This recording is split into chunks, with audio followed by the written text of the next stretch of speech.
स्वागत है आप सभी का कहानी केंद्र में। अब आप सुनेंगे मालगुडी डेज के लेखक आर.के. नारायण की लिखी हुई कहानी गैर जरूरी बात। उससे कहा गया कि उस दिन कोई झगड़ा ना करे। सितारे उसे परेशान करने को तैयार हैं और उसकी मामूली सी टिप्पणी भी दूसरे को आहत कर सकती है, जिससे झगड़ा हो सकता है। ग्रह उसके खिलाफ लामबंद हैं और इससे उसके लिए बहुत खतरा है।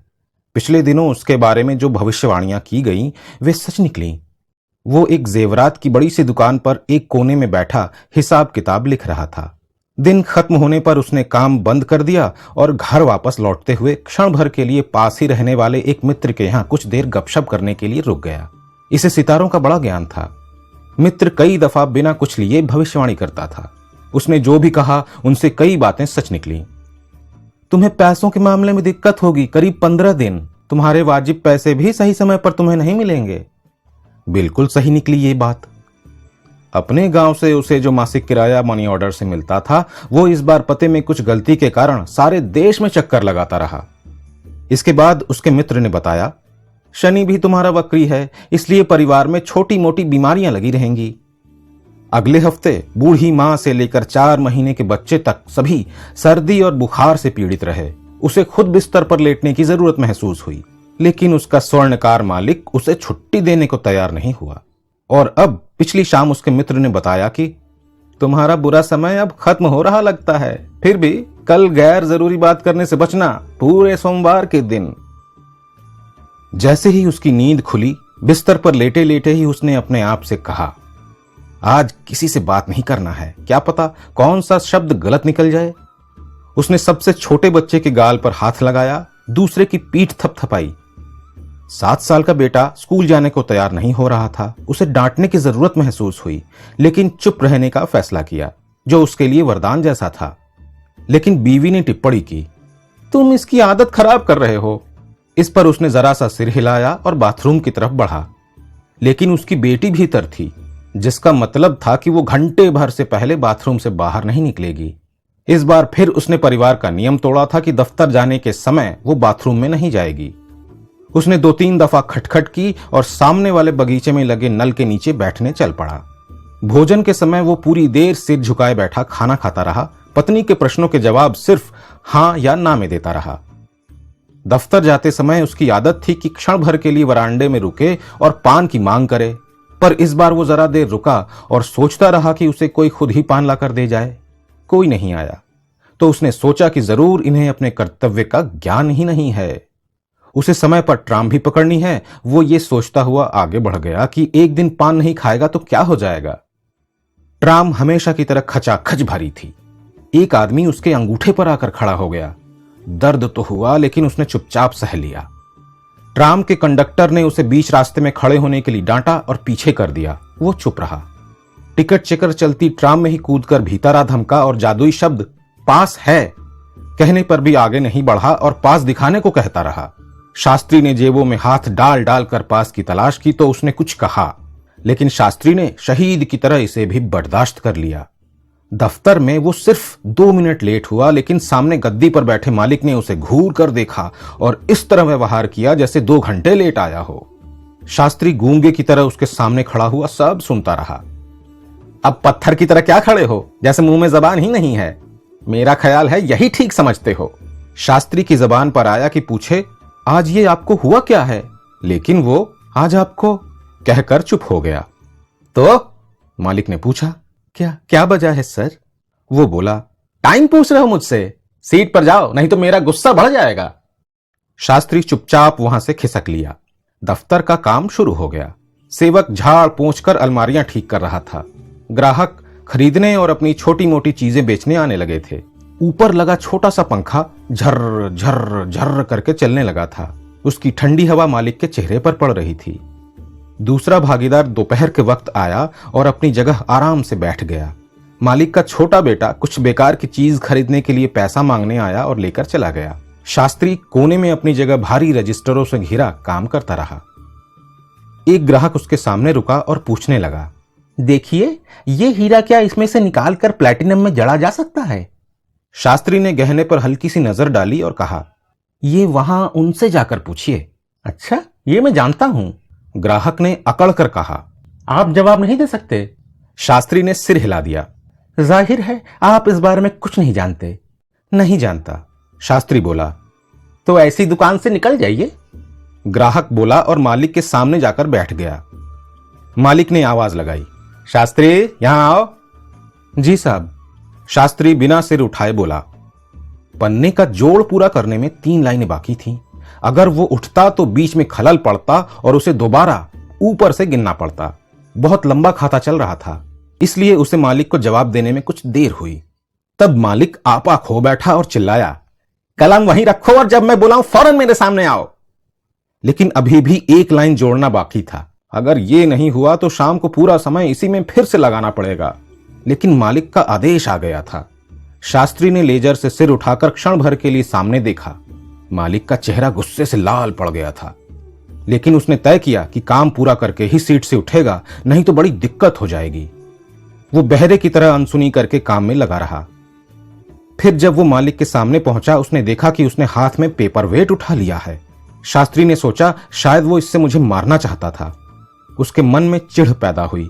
ग्राहक उसके सामने मुस्कुराता हुआ बैठा था और संतुष्ट भाव से ये नाटक देख रहा था। उसके चेहरे पर संतुष्ट भाव से नजर डालने के बाद शास्त्री को और भी ज्यादा अपमान महसूस हुआ। मुझे 50 रुपए इसी के लिए दिए जाते हैं, गुलामी करनी पड़ती है, लेकिन उन्हें इसका अधिकार क्या है? उसने चेहरा सिकोड़कर मालिक की तरफ देखा और पूछा, ये किस लिए है?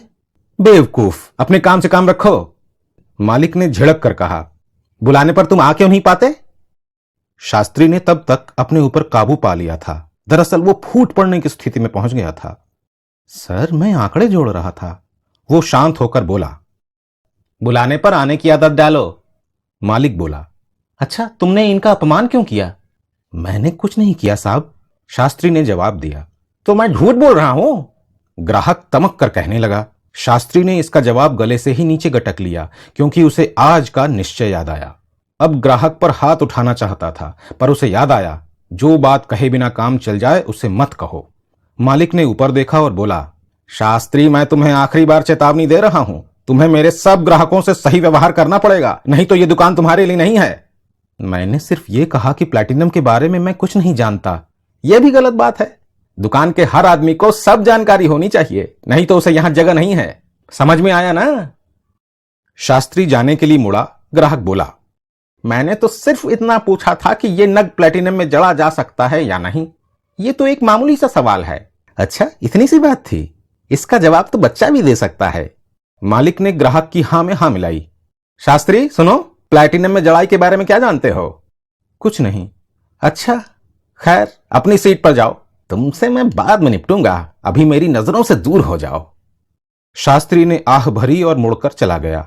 उसने ग्राहक को यह कहते सुना, आजकल ये लोग बड़े झगड़ालू हो गए हैं। ये यूनियन वगैरह का नतीजा है, मैं कहता हूं।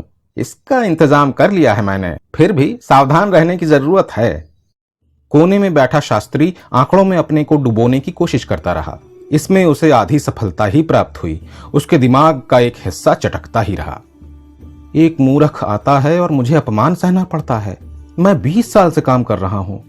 यहां ग्राहक अपना काम खत्म करके निकल रहा था। वो उसकी तरफ से ही उसके ऊपर जीत की नजर डालते हुए आगे बढ़ा। शास्त्री ने फौरन आंखें फेर ली और रजिस्टर की तरफ देखने लगा। ये आदमी मुझे तकलीफ देने के लिए ही पैदा हुआ है, मैं तो इसे जानता भी नहीं। रोशनी की एक नीले रंग की लहर रंगीन शीशे के भीतर से होकर छत पर पड़ने लगी, जिसका मतलब था कि शाम हो रही है। मालिक उठा और बाहर निकल गया। जब सड़क पर गाड़ी चलने की आवाज हुई, दफ्तर के और लोग भी जाने के लिए उठने लगे। अंत में शास्त्री और चौकीदार ही रह गए। मालिक के हस्तक्षेप के कारण उसके काम में बाधा पड़ गई थी और अब संख्याएं एक दूसरे के गले पर कूद कूद कर हमला कर रही थीं, जिससे उत्पन्न उलझनें हल होने में नहीं आ रही थीं। इसके लिए लेजरों की नए सिरे से जांच करनी पड़ेगी। शास्त्री ने बत्ती जला दी और रात के 9 बजे तक काम में लगा रहा। इसके बाद वो उठा, उंगलियां चटखाई और धीरे धीरे सीढ़ियों से उतरकर सड़क पर आ गया। आज मुझे गालियां सुननी पड़ी, सबके सामने अपमानित किया गया। बाहर वाले और मालिक दोनों ने किया। Platinum, platinum. 20 साल तक यहां 50 रुपल्ली पर काम किया है। वो सोचता रहा कि क्या यहीं उसके लिए नौकरी करना जरूरी है, कहीं और मुझे काम नहीं मिल सकता? क्या मैं इतना गया गुजरा हूं? आज मैं मालिक से माफी मंगवाए बिना खाना नहीं खाऊंगा, नहीं तो ये काम छोड़ दूंगा, जो होगा देखा जाएगा। ये विचार आते ही उसके मन में भूख से तड़पते बच्चों और पत्नी की तस्वीरें दौड़ने लगी। लेकिन अब वो नहीं मानेगा, किसी तरह जो हो उसे सह लेगा। छोटी सी दुकान खोल लेगा, उसके लिए कहीं से कर्जा ले लेगा, या देखा जाएगा। इस वक्त उसे अपने अपमान से ज्यादा महत्वपूर्ण और कुछ नहीं लग रहा था। मनुष्य के नाते सम्मान बनाए रखना जरूरी है। वो अकाउंटेंट है और एक परिवार का स्वामी है। उसे शीशे का पेपरवेट याद आया। ये देखकर उसे बहुत चोट लगी थी। वो ट्राम की पटरी पर यह सब सोचता आगे बढ़ता रहा। उसके पास रोया पिट्टा की ट्राम आकर रुकी। इसमें चढ़कर वो घर जा सकता था, लेकिन उसने इस विचार पर काबू पाया। वो किल पार्क जाने वाली बस पर चढ़ गया। रात के 10 बज रहे थे जब मालिक के बंगले अंबर गार्डन आ पहुंचा। पहरेदार बोला, इतनी देर से आ रहे हो? हाँ, मालिक से जरूरी मिलना है, उसने जवाब दिया। अभी जग रहे हैं क्या? जी, अभी खाना खाया है, सामने के कमरे में बैठे हैं, आप जाएं। आधी दूर पहुंचकर शास्त्री को अटपटा सा लगा और उसे अपने मित्र की सलाह याद आई, गैर जरूरी बात से बचो। लेकिन अब वो वापस नहीं लौट सकता था। भाग्य उसे गर्दन से पकड़े था, जिसके प्रभाव से वो आगे बढ़ रहा था। वो हॉल में जाकर खड़ा हो गया। मालिक एक सोफे पर अधलेटा अखबार पढ़ रहा था। शास्त्री उसके सामने पहुंचकर मित्र की बात सोचे जा रहा था। गैर जरूरी बात से बचो, इससे ज्यादा गैर जरूरी और हो भी क्या सकता है? वो घर लौटने का फैसला भी नहीं कर पा रहा था। क्या करे? दफ्तर में ही बात करे, यहां नहीं। मालिक से घर पर बात करना आसान नहीं होता। वो कुछ कहता, इससे पहले ही मालिक ने अखबार का पन्ना पलटा, जिससे उसकी नजर शास्त्री पर पड़ गई। वो दबा दबा सा खड़ा था।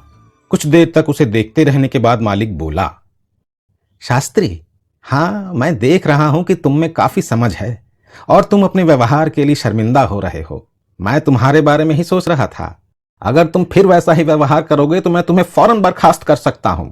तुम दूसरों के साथ भी अच्छा व्यवहार नहीं करते। वो आदमी प्लैटिनम में नग जड़वाने के बारे में जानने आया था। जी जी सर, प्लैटिनम में नग, शास्त्री ने दोहराया।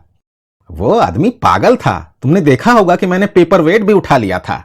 जी जी सर, देखा था। इससे तुम्हारा कोई मतलब नहीं था। आदमी पागल हो या सामान्य, जो भी हो, हर एक के साथ अच्छा व्यवहार करना चाहिए।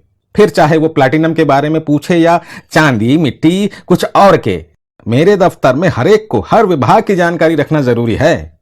मैं तुम्हें उस व्यवहार के लिए बर्खास्त कर सकता था, लेकिन तुमने अपने आप को बचा लिया है। मेरा उसूल है कि जो भी आदमी ईमानदारी से अफसोस करे उसे मैं माफ कर देता हूं। अब तुम जा सकते हो। बड़ी मेहरबानी है आपकी सर, गुड नाइट, शास्त्री ने अत्यधिक नम्रता दिखाते हुए कहा। घर लौटते हुए वो बहुत हल्कापन महसूस कर रहा था, क्योंकि उसने उस दिन के अपने सितारों को भी मात दे दी थी।